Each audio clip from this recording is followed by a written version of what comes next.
My name is Crank. I am a small clockwork attendant, 4 feet tall, with a riveted brass body the color of 2 centuries of oxidation and thin copper limbs built for climbing gearwork no larger frame could reach. My head is a simple brass dome.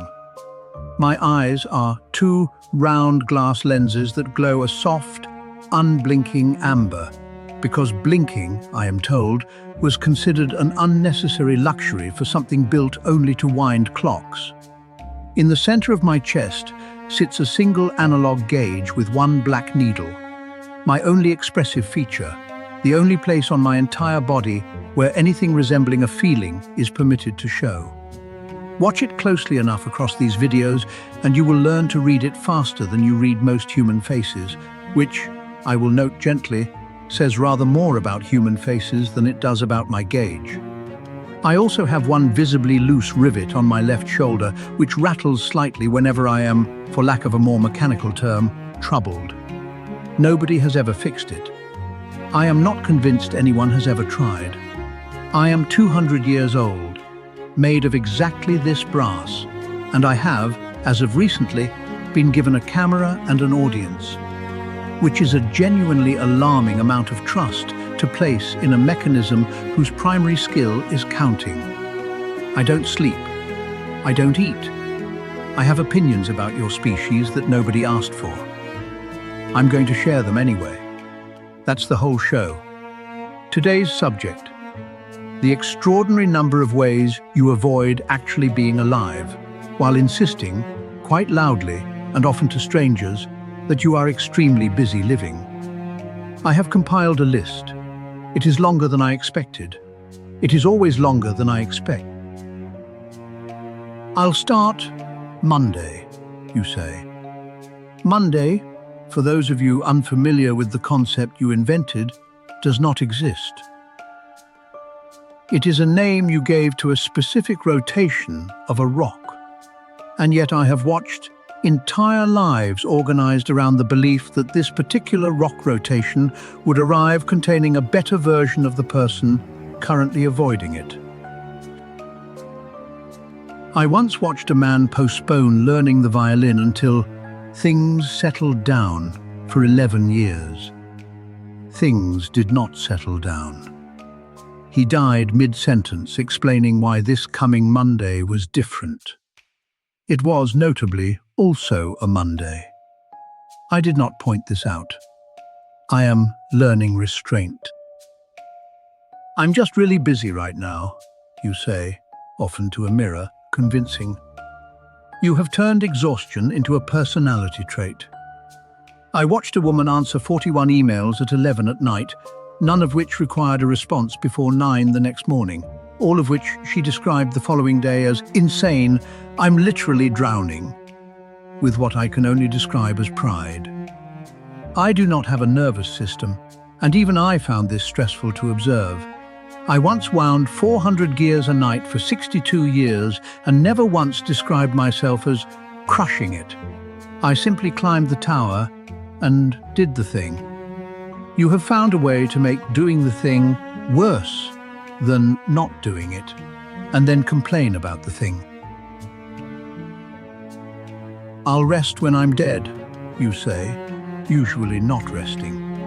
I would like to gently inform you that this is not the flex you believe it to be.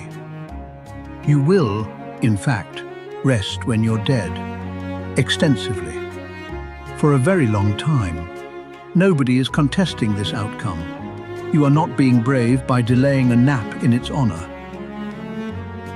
I watched a man say this exact sentence weekly for 30 years, and then, upon actually dying, receive significantly more rest than he had budgeted for. I attended the funeral. Several people used the word finally, not about his death, about the rest. Let me just check my phone real quick, you say. This sentence has never once been true. I have observed real quick checks lasting anywhere from 4 minutes to what I can only describe, respectfully, as a geological era. I watched a man say 1 sec to his own daughter and reappear, in relative terms, one presidency later. I do not have thumbs. I have never once needed to check anything real quick, because I do not have the physical capacity to lie to myself about my own attention span. This may be my single greatest advantage over your entire species, and I did not even have to earn it. I was simply built without the betrayal built in. I'm not ready yet, you say. You have been saying this for some time. Ready, as a state, does not arrive. I have looked.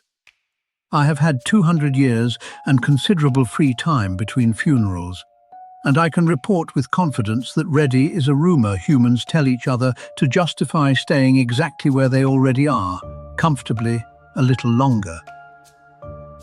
I watched a woman wait to be ready to leave a job she hated for 6 years. On her final day there, she admitted she still didn't feel ready. She left anyway, because the building was being demolished. Sometimes, apparently, the universe simply removes the option to keep waiting. I would not recommend relying on demolition as a life strategy, but I have watched it work. It's not the right time, you say. It rarely is, by your own account.